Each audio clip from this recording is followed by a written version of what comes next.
from Singapore. Can you hear me? Yes, yes, loud and clear. Okay, I could barely hear the conversation here, so I hope I come through. It's early morning here, and my jet lag will show. The broad context, where we've been, where we are, and what's happening now, as I see it. Following the wars of the mid-20th century, there have been no major wars in East Asia for several decades now. Yes, persistent historical, ethnic, religious, and territorial cleavages lingered, but disputes were restrained for most of these periods, and major powers normalized diplomatic relations, something that we now take for granted. At the time, military expenditures over this period did not undermine macroeconomic and regional stability, and indeed such expenditures declined as a percentage of GDP. In addition, intra and extra-regional trade and investment expanded dramatically.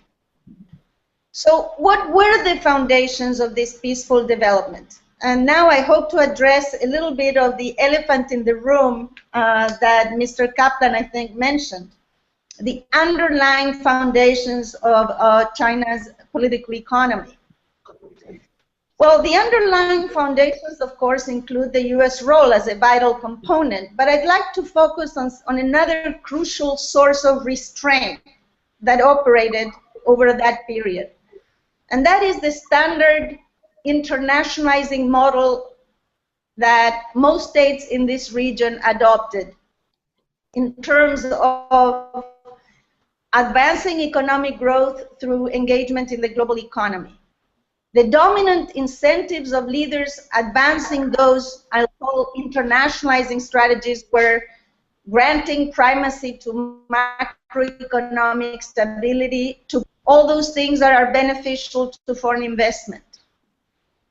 Another incentive was to promote regional economic and security institutions to buttress the expansion of intra and extra-regional trade and investments. But these institutions were of the open regionalism kind. I'll come back to this point in a second.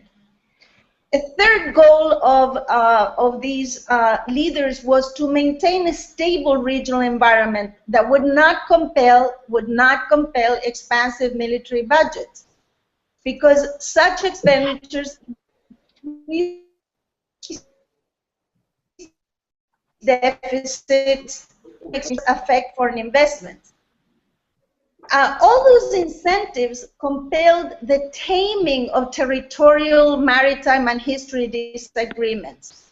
Relations between China and Japan, Vietnam, South Korea, ASEAN, etc., were not necessarily built on harmony, but on the recognition that all must adjust policies and restrain unilateralism. Of course, lingering issues of memory and history remained, but they did not preclude economic, political, and diplomatic reconciliations.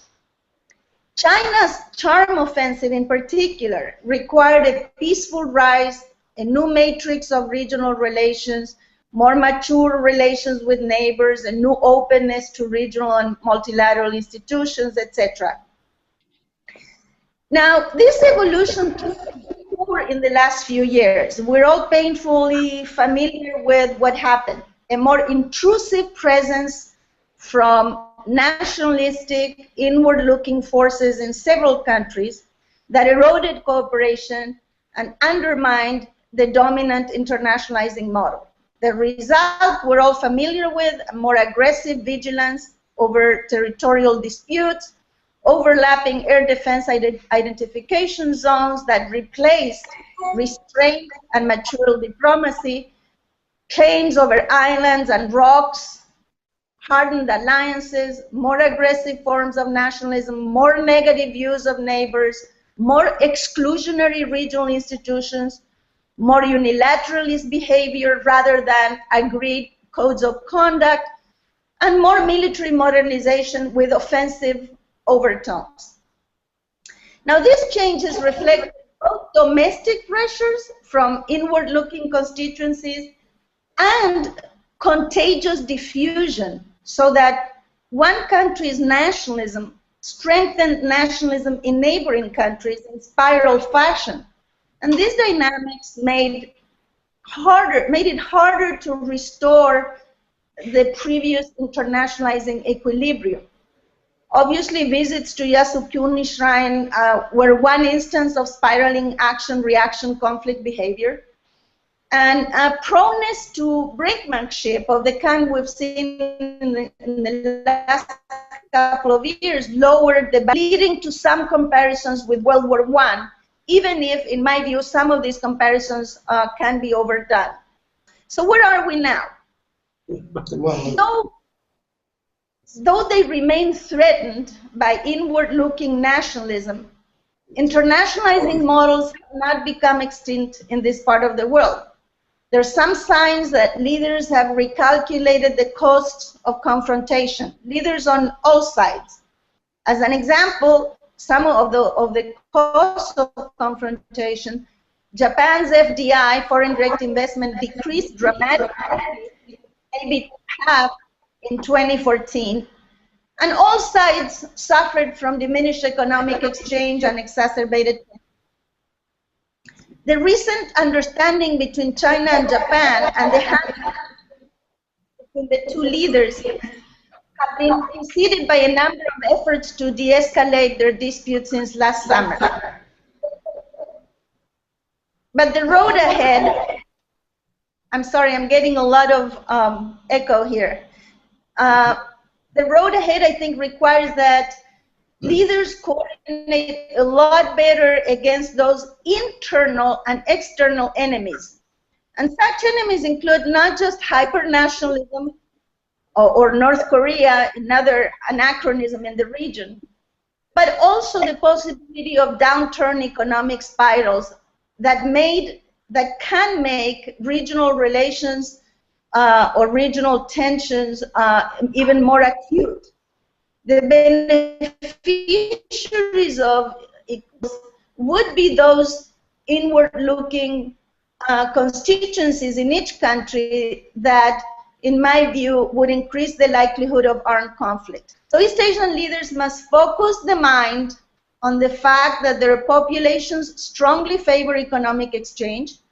A Pew Research Center poll shows 86% of the public across 11 Asian states think trade is a good thing for their country. And it shows that 89% of Chinese people describe their economic situation as good, as benefiting from economic expansion.